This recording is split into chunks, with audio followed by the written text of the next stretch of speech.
just like that.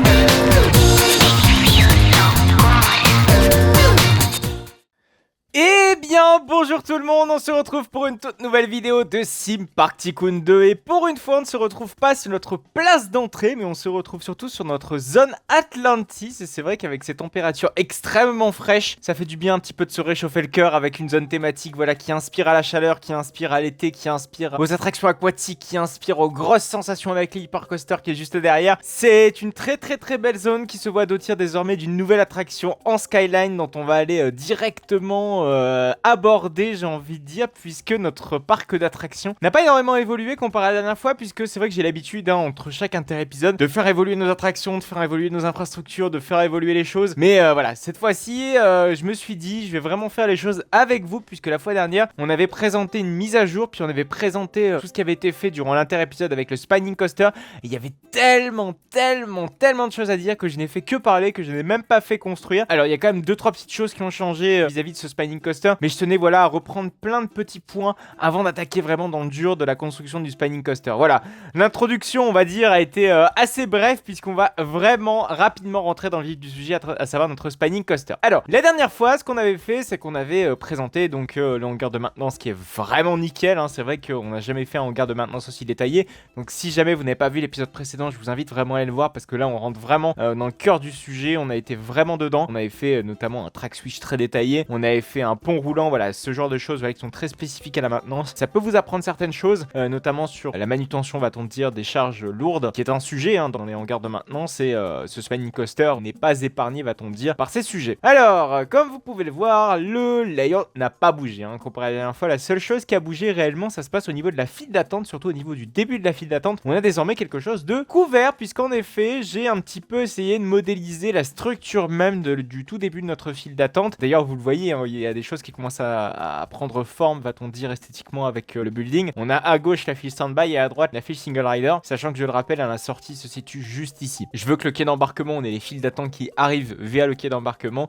et que la sortie, bien sûr, soit au quai de débarquement. Ça me paraît logique, mais au cas où ce ne serait pas le cas pour vous. Alors, comme vous pouvez le voir, on ne voit absolument rien, donc vous ne pouvez pas le voir, mais si on prend l'outil PIC et qu'on a une luminosité quand même un petit peu plus raisonnable pour qu'on puisse y voir grand chose là-dedans, c'est qu'on a donc une structure en fait en forme un petit peu de maison, c'est-à-dire qu'on a un toit, si vous voulez, plat au centre, et sur les côtés on a une pente. Ça peut ressembler à des combles d'habitation, de maison, tout ce que vous voulez, mais en fait derrière ça va très bien s'adapter à la thématique de notre attraction, ne vous inquiétez pas. Mais je vous ai pas encore révélé la thématique de notre attraction, donc restez jusqu'au bout de cette série, parce qu'on va très prochainement parler de cette thématique. Vous pouvez voir que de l'autre côté c'est peu ou prou la même chose. Alors c'est pas tout à fait la même chose, puisqu'en réalité on a la single rider qui passe de manière inopinée ici, parce qu'à la base c'était pas prévu. J'avais pas prévu en fait dans ma tête de faire une single rider, donc c'est pour ça que ma foi on a dû repousser un petit peu les murs et adapter la chose. Mais comme vous pouvez le voir, ces deux salles sont assez identiques, même si la thématisation va être complètement différente, et on va faire deux choses assez différentes dans ces deux pièces. Mais n'hésitez pas à rester évidemment sur la partie thématique, puisqu'on ne va pas faire la partie thématique aujourd'hui. Mais en fait c'est pour une raison assez spécifique que les toits sont pentus ici, parce que juste au-dessus on a notre attraction, donc notre coaster qui passe à assez grande vitesse quand même, faut le rappeler, et surtout on passe extrêmement près des deux files d'attente. Alors c'était prévu, ne vous inquiétez pas, j'ai pas fait ça en toute dernière minute, c'était vraiment bien dans mes plans.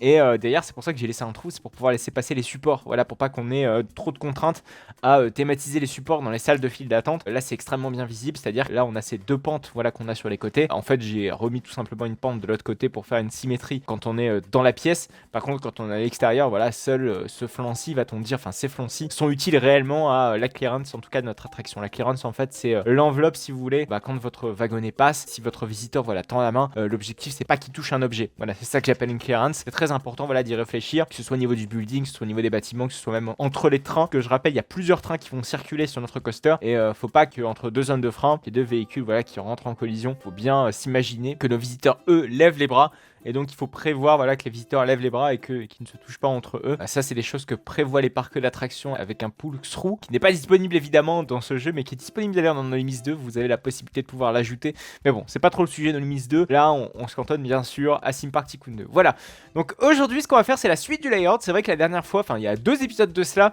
on avait beaucoup travaillé la première partie du layout, c'est-à-dire de la drop jusqu'au horse shoe. Mais désormais, à partir du Horseshoe, on va bien taffer. Alors c'est vrai qu'on sera pas sur des hauteurs non plus très grosses, tout simplement parce qu'on a plus énormément de place. Et puis faut bien se rendre compte que notre wagonnet a une vitesse quand même relativement faible après le Horseshoe. D'ailleurs il peine énormément à passer le Horseshoe. On va faire un test et vous allez voir à quel point le coaster quand il va s'arrêter, parce qu'il faut évidemment prendre en considération que notre train s'arrête entièrement sur cette zone de frein et ensuite rembraye avec la suite du parcours, puisque avec on va dire un problème de block breaks ou quoi que ce soit, si jamais il y a un train qui s'arrête en plein milieu du parcours, il faut que le train soit capable de repartir à l'arrêt complet, va-t-on dire, sur sa zone de frein précédente. Donc là en l'occurrence, vous allez voir que le train va complètement s'arrêter sur cette zone de frein et vous allez voir qu'il va avoir énormément de difficultés à passer le Horseshoe. Donc il va pas falloir aller plus haut que le Horseshoe pour la suite du layout et ça va être un très gros défi. Donc c'est parti, notre train dévale, j'ai envie de dire, la première drop pour ensuite arriver donc, sur cette première zone de frein. Donc il arrive quand même à une vitesse assez élevée, mine de rien, cette zone de frein. Donc quelques petits virages par-ci par-là, évidemment le fameux élément que je vous évoquais il y a quelques instants dont on rajoutera les supports un petit peu plus tard. L'hélice, voilà, qui est un petit peu rotative, bon pas trop quand même. Hop, voilà, il est entièrement stoppé et vous allez voir qu'il va repartir, voilà, dans quelques instants et boum. Donc il passe cette drop et vous allez voir qu'il va vraiment la passer de manière assez difficile, mais il va la passer. Donc il va vraiment pas falloir aller au-delà du Horseshoe au risque évidemment du rollback et là c'est finito pipo. Il va falloir pousser le train et là ce serait absolument calamiteux ou il faudrait carrément le démonter. Au vu de l'accessibilité du train, ça risque d'être compliqué. Donc je pense qu'on va beaucoup travailler avec des tranchées pour ce qui est de la partie outdoor. Par contre, pour ce qui est en indoor, j'aimerais ne pas avoir trop à creuser sous terre. De préférence, voilà, un bloc max. J'ai pas envie du tout de m'aventurer dans ce genre de projet parce que quand on creuse, c'est plus coûteux de creuser que de construire un bâtiment et d'aller plus haut, va-t-on dire. Mais derrière, si on va plus haut, il va falloir thématiser aussi plus haut notre coaster. Mais je veux pas non plus faire 3 mètres de profondeur. Vous voyez le truc. Je veux vraiment rester raisonnable dans, on va dire, le creusement de notre attraction. Donc je vous propose donc de reprendre la construction de notre spinning coaster. On va y arriver, ne vous inquiétez pas, on va y arriver. Avec sans doute beaucoup de difficultés, on va ne pas se mentir. Alors ce que je veux faire, c'est donc faire un petit virage qui part un petit peu sur le côté. Alors un petit virage qui va être très tortueux parce que je veux que le mode spinning soit pleinement exploité sur cette fin de layout. Hop, on va arriver donc juste ici. On va passer juste en dessous de notre support qui est bam, juste là. Donc on va, je pense, se retresser ici. Voilà, ici c'est pas trop bas. On va peut-être quand même l'incliner un tout petit peu. Voilà, après je veux qu'il spin un minimum, quoi. Je veux pas non plus qu'il reste complètement statique. Alors je veux repasser par ici et faire une petite tranchée. Alors par contre c'est vrai que j'ai pas mis la Heartline et ça c'est très important pour éviter voilà les à-coups, un petit peu ce genre de choses. Faut évidemment bien prendre en compte cette Heartline. Donc je passe juste à côté de notre Helix qui est très belle, cette Helix. Et là par contre je voudrais passer en souterrain et là ça va un petit peu chier des bulles parce que le souterrain il va devoir être au moins être à 2-3 blocs de profondeur pour passer réellement sous l'allée, sinon ça risque d'être problématique. Et alors soit on repasse au-dessus, ouais non je pense que le souterrain c'est la meilleure des solutions. Par contre évidemment il va falloir aller un petit peu plus vite. Ouais, comme ça va nous permettre vraiment d'avoir de la vitesse, quoi. C'est à dire que là notre attraction va avoir une vitesse extrêmement faible au vu de la zone de frein précédente. Donc allez, on va y aller franco, j'ai envie de dire, pour cette tranchée. On va pas hésiter donc à creuser quand même un petit peu. Par contre évidemment on va essayer de creuser assez proprement. On va creuser dès maintenant parce que sinon après on va pas réussir à visualiser réellement notre trajectoire pour notre attraction. Donc on va creuser juste ici, hop.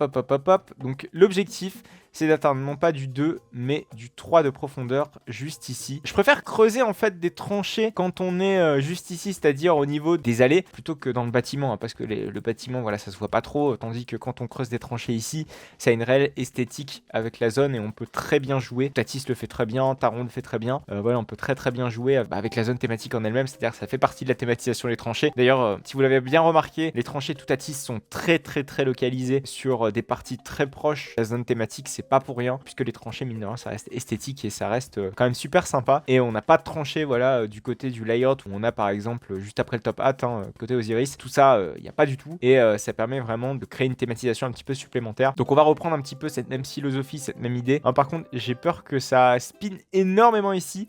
Bon écoutez, c'est toujours l'occasion de prendre un petit peu de risque en faisant ce petit spinning coaster. Oh là par contre là ça part beaucoup trop en cacahuète. Il faut un minimum voilà se placer sur le côté. Voilà, mettre une petite node voilà qui parte légèrement. Là par contre il faudrait quand même mettre un petit décalage. Voilà, à chaque fois ma Heartline se décale et ce serait triste quand même de ne pas l'avoir. Hop. Comme ça on peut reprendre de la vitesse ici. Bam. En plus c'est bien parce qu'on va avoir un très beau visuel sur l'Helix. Le fait qu'on aille comme ça en tranchée puisque ça permet voilà d'avoir un visuel vraiment très très sympa sur cette Helix de loin, va-t-on dire, puisque notre allée va rester cantonnée à juste ici. Donc on est reparti, je pense qu'on arrive donc quasiment sur le creux. C'est dommage d'ailleurs qu'on n'y arrive pas plus loin, mais on va s'y faire. Hop, hop, hop, hop, hop. On va pouvoir remonter légèrement, alors même pouvoir faire peut-être un petit airtime, pas très grand non plus. On va repartir évidemment en hauteur pour pouvoir aller dans le bâtiment. Voilà, ça va aller très vite. Ouais, j'ai peur par contre que ça collisionne juste ici, donc il va falloir que je travaille le tout de mon côté pour éviter d'avoir des petits soucis, pour avoir ce genre de soucis. J'aimerais surtout qu'on évite cela. Donc c'est parti, donc on va arriver donc sur une partie à plus grande vitesse cette fois-ci. J'aimerais bien qu'on fasse un petit airtime ici, ce serait vraiment cool. Hop, un airtime même bien transcendant. Alors après, je vais juste faire un test pour voir un petit peu comment le wagon se comporte à arriver juste ici. Là par contre, l'airtime va être un petit peu cassé. Je pense que vous le savez très bien, hein. C'est-à-dire tout ce que je fais là maintenant, ça peut être sujet à modification un petit peu plus tard durant l'épisode. Typiquement, je suis pas très satisfait de cette transition qui est assez bizarre, et là on a un élément voilà qui est très tricky, et derrière on part sur un élément beaucoup plus large. Voilà, je veux donner un petit peu plus de smoothitude, va-t-on dire, à notre attraction, qui en manque peut-être un tout petit peu sur cette partie-ci qu'on vient de construire. Petite chose également, c'est que ici je prévois évidemment de faire une extension, hein. C'est vrai que cette partie-ci ne va pas forcément être utilisée dans un premier temps, mais je veux qu'à terme ce soit le cas et qu'on soit facilement, va-t-on dire, sur une zone constructible ici, avec pourquoi pas des flat rides, des attractions, un autre coaster qui peut être ajouté ici, ou même un chemin d'accès pour aller boum derrière. Mais bon, ce qui est un petit peu chiant, c'est cette partie-ci, voilà, qui a thématisé. Il faut être très vigilant, va-t-on dire, parce que là on est en bordure de parc. Voilà, laisser un petit peu de place pour un bâtiment, pour planquer le truc, pour mettre des choses, de la végétation, un petit peu plus que d'habitude, va-t-on dire. Donc c'est parti. Donc notre train visiblement arrive à une vitesse assez folle, on va pas se mentir, mais on est toujours target sur la vitesse la plus faible, c'est-à-dire celle-ci. Voilà, c'est parti. Donc le train est complètement immobile. Il va donc passer les éléments suivants à une vitesse extrêmement faible, mais c'est tout l'objectif. Donc c'est parti. Donc il passe ce petit hors-chou assez difficilement, mais c'est le jeu, ma pauvre Lucette. Donc on est parti, ou plutôt ma pauvre Morissette. Oh oui, là, il est très lent. Mais de toute façon, il va aller peut-être un petit peu plus vite avec ces freins là qui n'existeront plus. Donc c'est un non-sujet. Là, l'objectif, c'est pas nécessairement de voir comment se comporte le train, c'est plutôt de voir s'il passe les éléments. Et après, une fois qu'on aura bouclé le layout, derrière, de voir si le rythme est bon. Que là, automatiquement, notre train va aller beaucoup plus vite parce qu'on va pas le faire freiner comme ça en opérationnel, hein. Clairement pas. Donc on va faire, je pense, un petit S-turn. Je pense que c'est plutôt sympa, cet endroit-ci. Hop, on peut même le faire vraiment pas très haut. On peut le faire juste ici, faire un tout petit virage qui part en S-turn. Hop, on le fait à ras du sol, bien sûr. On repart sur le côté. Ah, voilà, c'est quand même vachement cool cette affaire. Alors, on n'est pas très loin de la drop, donc il faut être très vigilant. Par contre, je voudrais bien repartir quand même sur un élément qui est très à ras du sol. Donc, on va partir sur un petit virage qui va essayer un petit peu de racler le sol. Et derrière, en fait, on va repartir donc sur une zone de frein qui va être un petit peu plus haute. Bien évidemment, on va essayer d'être le plus haut possible, va-t-on dire, pour éviter le rollback sur les éléments suivants. Mais ça va être très compliqué, vous allez voir ça, de respecter cette contrainte. Donc, on peut y aller sur un élément qui est très à ras du sol. Moi, je pense qu'ici, on va devoir creuser, malheureusement. On va devoir creuser, non pas chercher, mais creuser au sens premier du terme, pour ne pas chercher de l'or, mais surtout pour avoir des supports, tout simplement. Ou quoique même, c'est pas impossible. Ah non, regardez, notre rail est beaucoup trop près du sol. Donc on est reparti, on va se mettre tranquillement proche d'ici. Alors on va essayer de voir jusqu'où on peut aller. Ça nous permet donc d'expérimenter tout ça. Ouais, je pense que là, c'est pas trop mal. On va se mettre juste ici. C'est très ambitieux, mais on va tester. Qui ne tente rien n'a rien, ma foi. L'espoir fait vivre. Alors on va essayer de se mettre voilà, le plus droit possible pour pouvoir mettre notre zone de frein juste ici. On va se mettre en mode reset. On va essayer d'être bien à plat. On n'est pas tout à fait à plat, mais bon. Écoutez, ça nous permet d'avoir un premier jet. Il n'autorise pas les torsions. Bah oui, évidemment. Évidemment qu'il n'autorise pas les torsions. Donc on va se mettre à plat. Hop, comme ça on teste juste ceci. Et après, comme ça, on aura vraiment les idées claires là-dessus. On va pouvoir voir ce qu'on peut faire après sur la suite, ou s'il faut encore réduire la hauteur. J'en ai bien peur, malheureusement. Alors, très sincèrement, je suis sceptique, un petit peu comme la fosse, parce qu'il peinait énormément à passer cet élément. Là, pour moi, ça pue du cul. Ça pue du cul, mais l'espoir fait vivre. On va essayer, évidemment, d'aider le train du mieux qu'on peut pour essayer qu'il puisse passer cet élément. Mais allez, on y croit, parce que je veux que ce soit, voilà, peut-être la dernière zone de frein, voilà, avant la zone de frein finale. Il va falloir l'encourager, ce petit train. Allez, c'est parti. Donc, la première partie du layout, avec sa partie, évidemment, très en hauteur, qui est en Inda. Tout a été concentré, la partie en hauteur d'un côté de notre attraction, c'est-à-dire juste ici. C'est vrai que ce grand virage là est moins en hauteur que celui-ci. C'est très important de le préciser parce que faut centraliser, va-t-on dire, nos coups. Allez, donc le grand virage, tu peux le faire, Spining. Tu peux le faire. Voilà, donc il s'arrête complètement. Gros roulement de tambour. Alors je pense que oui, sincèrement, on est quand même moins haut que ce hors-ce-chou. Mais est-ce qu'il va le passer? Oh là là. Ça y est, donc il a passé le hors-ce-chou. Ça, c'est tranquille. Bon, ça passe une vitesse relativement sympa. On arrive de ce côté-ci. Ouais, ça peine déjà. Oh, ça pue du cul, hein. Ça pue du cul avec la friction. Je pense qu'on va être très emmerdé. Ah bah non. Mais non, bien sûr que c'était prévisible. C'était complètement prévisible. Mais le problème, c'est que du coup, j'ai vraiment peur qu'on ne puisse pas arriver jusqu'ici. Ah là là là. Du coup, est-ce qu'on supprime cette zone de frein pour éviter d'avoir cette contrainte de la vitesse? J'ai bien peur que là, ce soit un casse-tête sans nom. Écoutez, ce qu'on va faire, c'est qu'on va quand même essayer de... Ah ouais, non, bah si je descends là, en fait, j'arrive quasiment à hauteur. Ça n'a clairement plus de sens. Alors après, ce que je peux faire, c'est plutôt mettre la zone de frein ici. Je la mets juste ici.